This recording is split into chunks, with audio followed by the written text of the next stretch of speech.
Hello everyone, welcome to forever dynamic institution. और सभी 10th class के लोगों का मैं धन्यवाद करता हूं कि उनका एग्ज़ाम अच्छा जा रहा होगा। और अब जो आगामी हमारी परीक्षा है वो हमारा सोशल साइंस का है। और सोशल साइंस में सबसे जो महत्वपूर्ण टॉपिक है भूगोल के बारे में हम डिस्कस करना चाहते हैं। और भूगोल में हमारा ये क्लास आपदा प्रबंधन के ऊपर हम बना रहे हैं ये वीडियो। आपको एक दिन का गैप मिल गया हुआ है संडे के कारण, तो आप अच्छे से इसकी तैयारी करिए। किसी तरह की अगर समस्या है तो आप डिस्क्रिप्शन बॉक्स में हमारा नंबर दिया गया है, आप डायरेक्ट कॉल करके हमें डायरेक्ट कनेक्ट कर सकते हैं। और किसी तरह की असुविधा अगर आपको एग्ज़ाम में हो रही है तो आप हमारे द्वारा जुड़ करके और अपने कन्फ्यूजन को आप दूर कर सकते हैं और अच्छी तैयारी इस 2 दिन में कर सकते हैं। तो आज का हमारा जो टॉपिक होगा, सबसे पहले हम डिस्कस करेंगे कि आपदा से आप क्या समझते हैं और यह कितने प्रकार का होता है। आपदा जानते हैं आप, आए दिन आप महसूस करते हैं कि कभी भूकंप, कभी बाढ़, कभी सुनामी अचानक आ जाती है प्राकृतिक में घटना। तो अचानक होने वाले ऐसे विनाशक और विध्वंसक घटना जिनसे जान माल की अपार क्षति हो, आपदा कहलाती है। 2 नंबर का लघुत्तरीय प्रश्न होगा। पहला क्वेश्चन हम डिस्कस कर रहे हैं जो आपके स्क्रीन पे दिख रहा है कि आपदा से आप क्या समझते हैं और यह कितने प्रकार के होते हैं। तो इसका आंसर है कि अचानक होने वाली ऐसी विनाशक घटना या विध्वंसक घटना जिससे जान माल की अपार क्षति होती है, मीन्स जान माल की बहुत ज़्यादा क्षति हो सकता है, आपदा कहलाता है। जैसे भूकंप हमारा एक आपदा है। अब जानते हैं जब भूकंप आता है तो कितनी बड़ी तबाही मचा करके चला जाता है, जिसका आपने महसूस भी किया होगा कि आए दिन भूकंप आते रहते हैं। सुनामी के बारे में आप जानते हैं, जब भूकंप आती है तो उसके कारण सुनामी भी आ जाती है, क्योंकि जब धरती हिलती है तो समुद्र में जो पानी है उसके स्तर में बदलाव आता है और वह पानी का लेयर ऊपर की तरफ उठने लगता है और गहरे भूभाग के क्षेत्रों में वह पानी प्रवेश कर जाता है और बहुत लोगों की जान माल की क्षति होती है। बाढ़ के बारे में आपने देखा होगा, अचानक इतनी ज़्यादा वर्षा हुई, इतना ज़्यादा वर्षा होती है कि आप देखेंगे कि पानी बहुत ज़्यादा आ गया, जिसके कारण बहुत सारी क्षति हो जाती है। आपदा 2 प्रकार के होते हैं, एक प्राकृतिक आपदा और दूसरा है मानव जनित आपदा। प्राकृतिक आपदा किसको बोलते हैं? वैसी आपदा जो प्राकृतिक द्वारा घटित होती है, इसमें मनुष्य कुछ नहीं करता। भूकंप हुआ, पृथ्वी के अंदर हलचल हुई, प्लेट में प्लेट टक्कर हुआ और भूकंप हो गया। सुनामी प्राकृतिक घटना है। बाढ़, बारिश हुआ खूब तेज और बारिश चालू, बारिश हुआ कस के और बारिश की वजह से क्या होता है कि पानी ही पानी। भूस्खलन हो गया। भूस्खलन मीन्स होता है बड़े बड़े भूभाग अचानक टूट करके गिर जाते हैं। और उसके बाद चक्रवात। चक्रवात किसको बोलते हैं? समुद्र के एरिया में चक्रवात चलती है। चक्रवात में बहुत ऊंची ऊंची ऊंचाई तक हवाएं अपना लहर बना करके उठती है और जिसके कारण क्या होता है कि पानी की लहर, पानी आना, बारिश का आ जाना, हवा का तेज चलना, झोंका, ये चक्रवात। और मानव जनित आपदा क्या है? तो वैसी आपदा जो मानव निर्मित संसाधनों या मानवीय क्रियाकलाप के कारण घटित होती है। मीन्स ऐसी आपदा जिसमें मानव ने ऐसा कुछ काम कर दिया जिससे वह आ जाता है। मानव ने अपने मानव निर्मित हथियारों के द्वारा कुछ ऐसी घटनाएं कर देता है।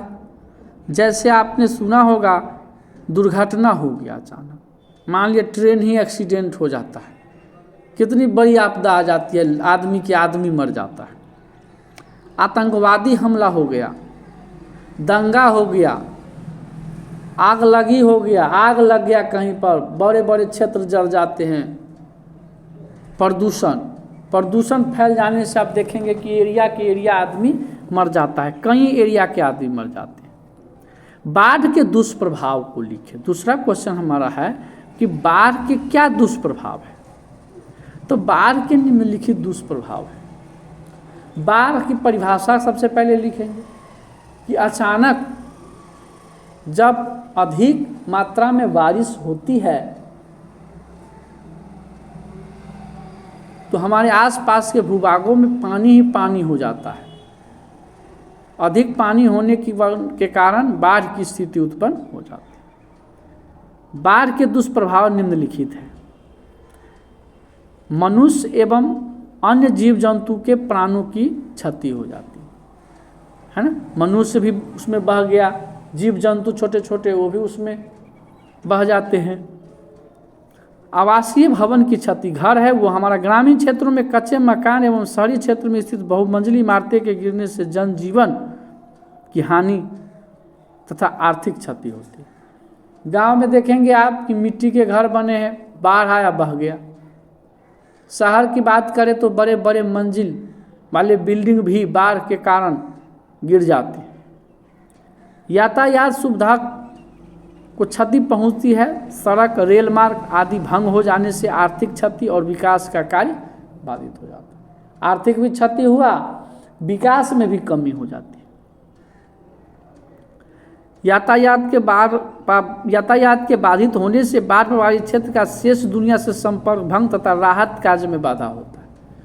बाढ़ हुआ, यातायात में कमी हो गई, जो राहत भी देना चाहिए वो नहीं देना। और संचार माध्यमों का क्षतिग्रस्त हो जाना, जो संचार माध्यम है वो भी क्षतिग्रस्त हो जाता है। अब हम बाढ़ से बचाव के उपाय लिखे, बाढ़ के दुष्प्रभाव लिखे और बाढ़ से अब हम कैसे बच सकते हैं। क्वेश्चन नंबर 3 का आंसर मैं आप लोगों को बता रहा हूं कि बाढ़ एक विनाशकारी प्राकृतिक आपदा है। इससे बचने के निम्नलिखित उपाय है। नदी के किनारे मजबूत तटबंध बनाकर, अगर नदी के किनारे तटबंध बना दिया जाए, जिसको हम लोग बोलते हैं कि बांध दिए दोनों साइड से, तो क्या होगा कि पानी कितना भी हो जाएगा तो वो लेयर हमारे गांव में प्रवेश नहीं करेगा। वृक्षारोपण करिए, वृक्ष ज़्यादा से ज़्यादा होगा, मिट्टी का कम कटाव होगा, और मिट्टी का कम कटाव होगा तो हमें सहूलियत मिलेगी। और जल ग्रहण क्षेत्रों में जनसंख्या जमाव पर नियंत्रण करें। जहाँ पर जल ग्रहण क्षेत्र है वहाँ जनसंख्या कम से कम रहना चाहिए, ताकि लोगों को अगर अचानक आती है बात तो इधर से उधर होने में कोई दिक्कत का सामना नहीं करना पड़े। चौथा है बांधों का निर्माण करके, बांध बनाएंगे। जब बांध का निर्माण करेंगे तो बाढ़ से आपको किसी तरह की दिक्कत नहीं। और सूचना तंत्र को सुदृढ़ करिए, ताकि किसी तरह की जैसे अचानक बाढ़ आया तो हम सूचना अनाउंसमेंट के द्वारा लोगों को सचेत कर सकें, उनको सुरक्षित जगह पर ले जाने का काम हो सके। जीवन रक्षक आकस्मिक प्रबंधन क्या है। जीवन रक्षक आकस्मिक प्रबंधन, जब कोई आपदा बिना पूर्वानुमान के घटित होती है तो वैसे में सरकारी अथवा गैर सरकारी संगठनों द्वारा जीवन रक्षा हेतु किए गए उपायों को जीवन रक्षक आकस्मिक प्रबंधन कहते हैं। जीवन रक्षक आकस्मिक प्रबंधन का मतलब कि घटना होने वाला है और उससे पहले ही हम उसको जानकारी दे दिए तो वो आदमी क्या करेगा, सुरक्षित जगह पे चला जाएगा। भूकंप केंद्र एवं अभिकेंद्र के बीच अंतर स्पष्ट करिए। बहुत अच्छा क्वेश्चन है 5 नंबर के। भूकंप का केंद्र आपने सुना होगा एपी सेंटर का नाम सुनते हैं। भूपटल के नीचे का वह स्थल जहां भूकंपीय कंपन प्रारंभ होता है उसको भूकंप का केंद्र कहते हैं। भूकंप केंद्र क्या है कि भूपटल के नीचे वह स्थल जहां भूकंपीय कंपन प्रारंभ होता है, यहाँ सबसे पहले कंपन। और अभिकेंद्र होता है भूपटल पर वे केंद्र जहाँ भूकंप की तरंग का सर्वप्रथम अनुभव होता है। अब भूकंप का जो तरंग निकला, उस तरंग को जहाँ महसूस किया जाए, वेव को, उसको बोलते हैं अभिकेंद्र। जहाँ भूकंप होता है वो तो एक सेंटर है और एक होता है एपी सेंटर, उस सेंटर से थोड़ा हट कर के होगा वह बिंदु जहाँ पर पहली बार उस वेव को, उस तरंग को रिएक्टर स्केल पर मापा जाएगा कि इतना का भूकंप है। सुनते हैं ना कि 5 का भूकंप आया, 6 का भूकंप आया है, 7.2 का भूकंप आया, ऐसा सुनते हैं हम लोग। तो ये दोनों अंतर है। भूकंपीय तरंग से आप क्या समझते हैं? प्रमुख भूकंपीय तरंग के नाम लिखिए। तो भूकंप के समय उठने वाले कंपन को भूकंपीय तरंग कहते हैं। भूकंप के समय जो कंपन होती है उसको भूकंपीय तरंग कहते हैं। इसमें प्राथमिक तरंगें होती है, द्वितीयक तरंग होती है और एक दीर्घ तरंग प्रमुख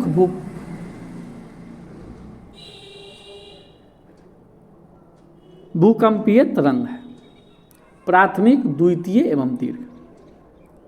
सुनामी से बचाव के कोई 3 उपाय बताइए। अगर सुनामी से आपको बचना है, 7वां नंबर में क्वेश्चन पढ़ रहा हूँ, सुनामी से अगर बचना है आपको तो सुनामी से बचाव के 3 उपाय इस प्रकार है।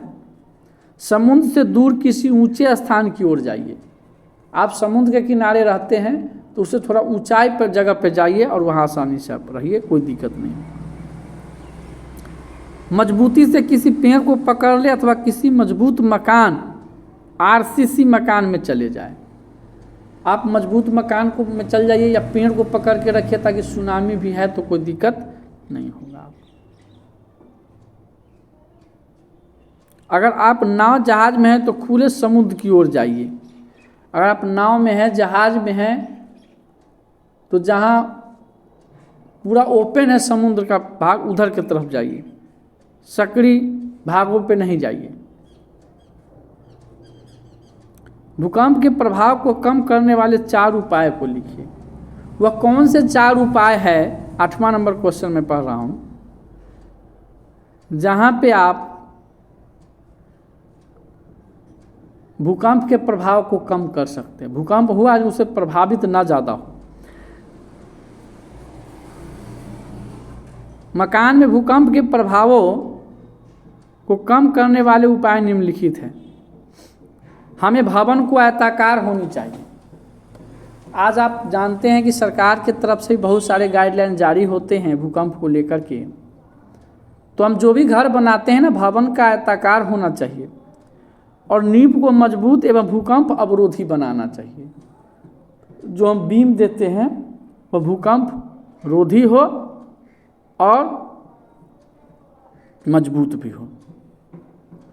जो भी हम दरवाजे तथा खिड़की की स्थिति भूकंप अवरोधी होनी चाहिए। जो भी हम दरवाज़ा दिए, खिड़की दिए, उसकी स्थिति भूकंप अवरोधी होनी चाहिए। गली एवं सड़कों को चौड़ा होना चाहिए तथा 2 भवनों के बीच पर्याप्त दूरी होनी चाहिए। जो हम गली बनाते हैं वो चौड़ा बनाइए ताकि अगर अचानक भूकंप आए तो लोग आसानी से निकल करके जा सकें। और दूर क्यों चौड़ा होना चाहिए? ताकि ये नहीं कि बिल्डिंग अगर गिरे तो वहाँ से जो ईंट वगैरह गिरे, ये नहीं कि उसके ऊपर गिर जाए। तो इसीलिए दोनों के बीच की दूरी हो और भवन भी अलग अलग होनी चाहिए।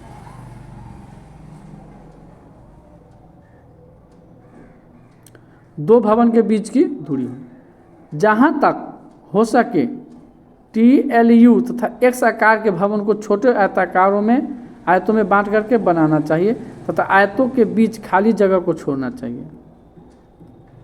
TLU तथा X आकार के बिल्डिंग बनाइए, या तो T आकार का या L शेप का या U शेप का या X शेप आकार के भवन को छोटे छोटे आयतों में बांटिए और उसको दोनों के आयतों के बीच की दूरी को भी अलग करिए।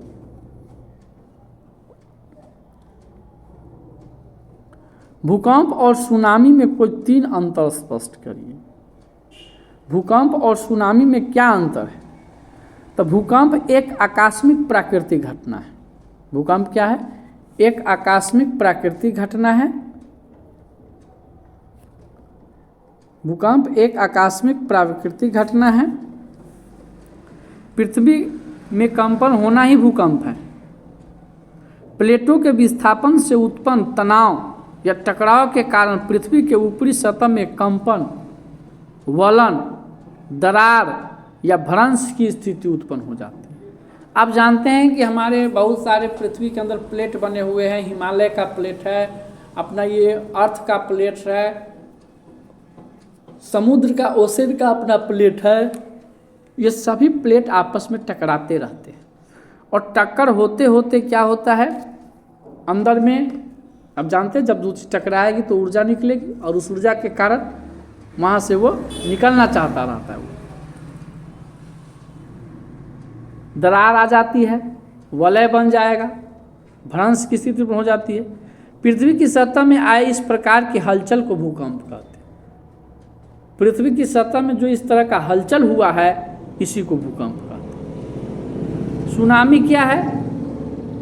समुद्र जल की ऊंची लहरों की श्रृंखला को सुनामी या लहर कहते हैं। समुद्री जल आप देखेंगे बड़ी ऊंचाई के साथ उठती है और उसी को लहर कहते हैं। सुनामी वास्तव में जापानी भाषा का शब्द है जिसमें सु का अर्थ बंदरगाह और नामी का अर्थ लहर होता है।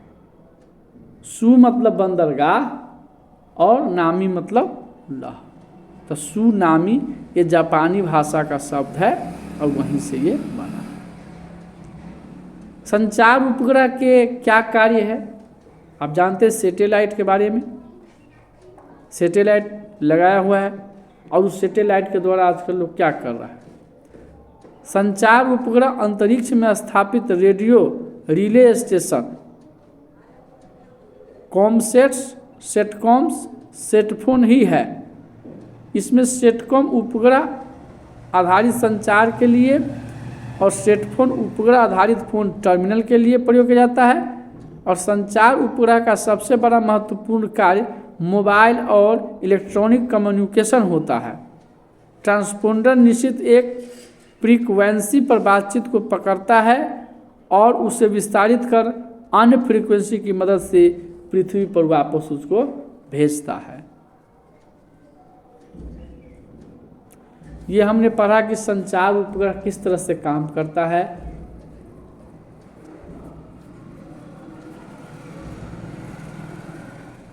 उसके कौन कौन से भाग हैं और किस तरह से वह उस जो हम बातचीत करते हैं इस बात को पहले वहाँ से ट्रांसफ़र करके और फिर हमारे पास पहुँचाता है। एम्यूचर रेडियो या हैम रेडियो से आप क्या समझते हैं? आपदा की स्थिति में एमेच्योर रेडियो वैकल्पिक संचार व्यवस्था में एक महत्वपूर्ण स्थान रखता है। इसे हम हैम रेडियो के नाम से भी जानते हैं। एमेच्योर शब्द का अर्थ है गैर वाणिज्यिक प्रयोजनों के लिए रेडियो संचार का प्रयोग करना। गैर वाणिज्य प्रयोजन जिसमें हम वाणिज्य के लिए नहीं, कोई बिजनेस के लिए नहीं, गैर वाणिज्य के लिए। इसके संचालन हेतु सीमित ऊर्जा की आवश्यकता होती है जिसकी पूर्ति बैटरी या जनरेटरों से आसानी से की जा सकती है। बैटरी और जनरेटर का आप यूज करिए, आसानी से यह चलेगा। और हैम रेडियो से कुछ विशेष फ्रीक्वेंसी की तरंगे का प्रयोग किया जाता है जो अंतर्राष्ट्रीय दूरसंचार नियम के अनुसार होता है। अंतर्राष्ट्रीय मतलब इंटरनेशनल दूरसंचार के नियम के अनुसार यह होगा। और भारत में हैम रेडियो का प्रचलन तेजी से हो रहा है तथा भारत में अंतरिक्ष अनुसंधान संगठन द्वारा सूक्ष्म तरंगे वाले सैटेलाइट का निर्माण किया गया है। तो इस तरह से ये हमारा आपदा प्रबंधन पर आधारित 2 नंबर के क्वेश्चन हैं। आप इसके बाद रिवाइज करें और किसी तरह की दिक्कत है तो हमारे डिस्क्रिप्शन बॉक्स में जो लिंक दिया गया है उस पर आप कमेंट करिए, कॉल करिए, नोट्स लीजिए। जो चीज़ भी आपको चाहिए वो हम देने के लिए तैयार है। इस तरह बने रहिए और ज़्यादा से ज़्यादा अपने दोस्त लोगों को इस चैनल का लिंक सेंड करिए ताकि उसका सोशल साइंस का एग्ज़ाम अच्छा जाए। Thank you, best of luck, okay, bye bye.